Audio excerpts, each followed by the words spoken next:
본 영상은 투자 판단에 도움을 드리기 위한 참고 자료이며 모든 투자의 최종 책임은 투자자 본인에게 있습니다. 특정 종목에 대한 매수나 매도 추천이 아님을 먼저 알려드립니다.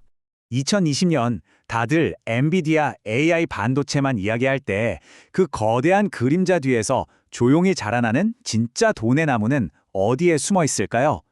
오늘 이 이야기를 놓치시면 아마 2년 뒤에 정말 땅을 치고 후회하실지도 모릅니다. 주식으로 세상을 이해하기에 오신 걸 환영합니다. 처럼 뵙는 분들, 그리고 늘 함께해 주시는 우리 구독자님들 정말 반갑습니다. 오늘은 AI가 낳은 거대한 괴물, 바로 2026년에 터질 전력기기 빅뱅에 대해 속속들이 파헤쳐 볼 겁니다. 오늘 내용은 여러분의 향후 2, 3년 포트폴리오 방향을 결정할 수도 있으니 꼭 끝까지 집중해 주시길 바랍니다. 자, 오늘의 보물지도는 바로 이겁니다. SK증권에서 나온 765kV 초대형 변압기가 온다. 아주 잘 쓰인 훌륭한 리포트죠. 하지만 여러분, 증권사 리포트는 말 그대로 지도일 뿐이에요. 진짜 보물이 어디 묻혀 있는지는 20년 동안 이 바닥에서 구르인 베테랑의 눈으로 그 행간을 읽어내야만 보입니다. 오늘 제가 옆에서 같이 읽어드릴게요. 오늘 우리가 같이 걸어갈 길입니다. 첫째, AI가 얼마나 어마어마한 전기세 청구서를 내밀고 있는지 현실부터 보고요. 둘째, 이 문제를 해결할 새로운 왕, 765kV가 대체 뭔지 알아볼 겁니다. 셋째, 그리고 이게 핵심인데, 증권사 리포트를 비판적으로 뜯어보면서 진짜 기회와 숨겨진 리스크를 찾아낼 거예요. 넷째, 선수들의 징설 전쟁이 어떻게 돌아가는지 현황을 점검하고, 마지막으로 제 20년 경험을 녹여낸 실전 투자 노트까지 깔끔하게 정리해드리겠습니다. 자, 그럼 첫 번째 장부터 열어보죠. AI 혁명 뒤에 숨겨진 보이지 않는 비용, 바로 이 어마어마한 전기 청구서 이야기입니다. 화면에 보이는 이 그래프 좀 보세요. 이게 미국 전력회사 AEP가 실제로 발표한 자료인데 기가 막힙니다. 데이터 센터 같은 곳에서 앞으로 이만큼 전기 쓰겠다고 계약한 양이거든요. 25년 3분기에 28기가와트였던 게 오른쪽 막대를 보시면 4분기엔 56기가와트. 단 석 달 만에 2배가 뛰었어요. 이건 그냥 수요가 좀 늘었다, 이 수준이 아닙니다. 폭발이죠, 폭발. AI 데이터 센터가 전기를 잡아먹는 하마라는 말이 바로 이런 데이터에서 나오는 겁니다. 그럼 이 모자라는 전기는 다 어디서 끌어올까요? 이 그래프가 답을 보여주네요. 미국에서 짓겠다고 계획 중인 천연가스 발전소 용량이 마치 나이키로그처럼 그냥 수직으로 솟구치고 있습니다. 예전에 신재생에너지 붐 불 때와는 비교도 안 돼요. 이건 훨씬 더 거대한 2차 수요의 파도가 밀려오고 있다는 아주 강력한 신호입니다. 블룸버그 쪽 자료를 봐도 흐름이 비슷하더군요. AI를 돌리려면 발전소부터 지어야 하는 이 절박함이 느껴지시나요? 좋습니다. 이렇게 발전소를 미친 듯이 지어서 전기를 만들었어요. 그럼 이걸 손실 없이 데이터 센터까지 보내려면 어떻게 해야 할까요? 여기서 새로운 왕이 등판합니다. 바로 756kV 초고압 변압기입니다. 765kV가 대체 뭐냐고요? 아주 쉽게 말해서 전기 전용 KTX라고 생각하시면 됩니다. 기존에 쓰던 435kV는 그냥 국도예요. 이 엄청난 전력량을 국도로 실어 나르다간 길에서 다 새고 교통체증으로 난리가 나겠죠. 그래서 손실은 확 줄이면서 대용량 전기를 아주 멀리까지 쏴줄 수 있는 KTX 선로가 필요한 겁니다. 그 KTX의 심장 같은 부품이 바로 이 765kV 변압기인 거죠. 이 화면이 그 효율성을 아주 적나라하게 보여주죠.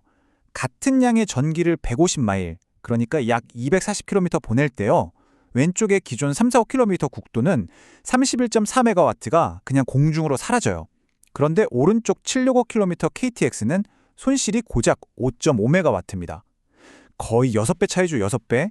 심지어 땅 차지하는 면적도 훨씬 적게 들고요. 이건 뭐 좋고 나쁘고의 선택 문제가 아니라 경제적으로 당연히 이렇게 갈 수밖에 없는 겁니다. 자, 그런데 진짜 재밌는 건 지금부터입니다.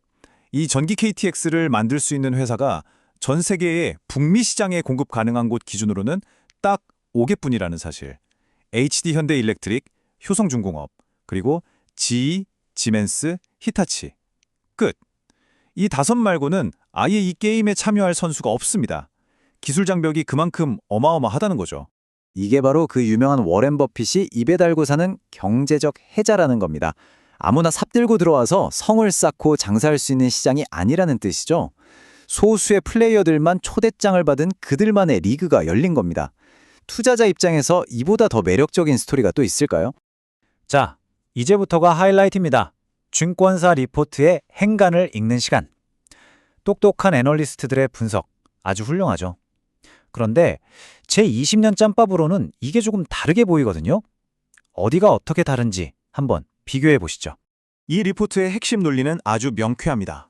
화면의 표처럼 누가 더 빨리 공장을 증설해서 물량, 즉 퀀티티를 뽑아내느냐, 이 Q 그로우스가 승자를 결정할 거라는 겁니다. 가장 빨리, 가장 많이 생산하는 회사가 이 과실을 다 따먹을 거라는 아주 합리적이고 논리적인 분석이죠. 그런데 말입니다. 제 눈에는 이게 그렇게 단순한 속도전으로 보이질 않네요. 과연 가장 빨리 공장을 짓는다고 이기는 게임일까요?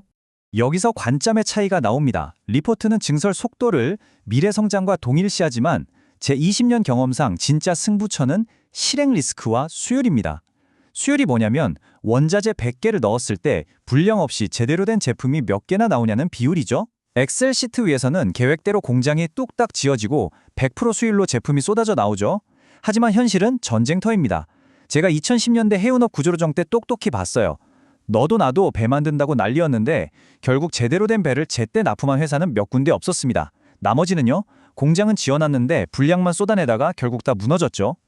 공장을 짓는 것과 거기서 제대로 된 물건을 제 시간에 납품하는 건 완전히 다른 차원의 문제입니다. 좋습니다. 그럼 이 선수들이 대체 얼마나 큰 판에서 싸우고 있는지 그 전쟁의 규모부터 한번 가늠해보죠. 리포트를 보면 지금 당장 미국에서 승인된 프로젝트에 필요한 이 괴물 되납기만 약 200대라고 합니다. 이게 숫자만 들으면 감이 잘 안 오실 텐데 최소 수조 원짜리 시장이 그냥 눈앞에 딱 열린 겁니다. 로이터 같은 외신 분석을 보면 이 수치도 오히려 보수적일 수 있다고 하더군요. 그런데 이게 시작에 불과하다는 거죠. 그럼 이 수주 잭팟이 대체 언제 터지느냐? 투자자라면 바로 이 타임라인을 보셔야 합니다. 텍사스 프로젝트를 예로 들면 실제 공사는 28년 가을에 시작해요. 하지만 여기 빨간색으로 표시된 부분, 기자재 발주는 2026년에서 2027년 사이에 집중됩니다. 바로 지금부터 1년 뒤, 이때 진짜 돈이 움직이기 시작한다는 뜻입니다. 이 골든타임을 절대 놓치면 안 되겠죠? 자, 이제 거의 다 왔습니다. 이 모든 정보를 종합해서 그래서 어쩌라고에 대한 답을 드릴 시간이죠. 제 20년짜리 실전 투자 노트를 펼쳐보겠습니다. 제 전략은 딱 4가지입니다. 첫째, 한 바구니에 다 담지 마세요. 이 5개 회사에 골고루 분산하는 게 현명합니다. 누가 진짜 승자가 될지는 뚜껑 열어보기 전까지 아무도 모르니까요. 둘째, 발표가 아니라 실량을 추적해야 합니다. 증설한다는 뉴스에 흥분하지 마시고 분기 보고서마다 공장이 진짜 돌아가는지, 납기는 잘 지키는지 눈에 불을 켜고 확인해야 합니다. 셋째, 이왕이면 미국 현지 공장을 가진 기업에 가중치를 두는 게 좋습니다. 이 거대한 쇳덩어리나 운송 자체가 전쟁이고 언제 터질지 모르는 통상 리스크도 피할 수 있으니까요. 마지막으로 가장 중요한 것, 출구 전략입니다. 이렇게 뜨거운 섹터일수록 반드시 여기까지 밀리면 나는 무조건 판다는 손절 라인을 정해두고 기계적으로 대응해야 살아남습니다. 오늘 이야기 한 문장으로 정리하겠습니다. 주식시장은 생존의 무대입니다.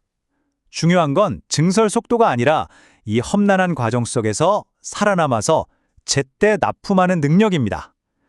단기적인 주가 등락에 일희일비하지 마시고 누가 진짜 약속을 지키는 선수인지 그 옥석을 가려내는 지혜가 필요한 시점입니다. 자, 이제 여러분의 차례입니다. 여러분의 포트폴리오에 이 어마어마한 괴물을 담을 준비 되셨습니까? 이 괴물을 길들이는 게 쉽지는 않을 겁니다.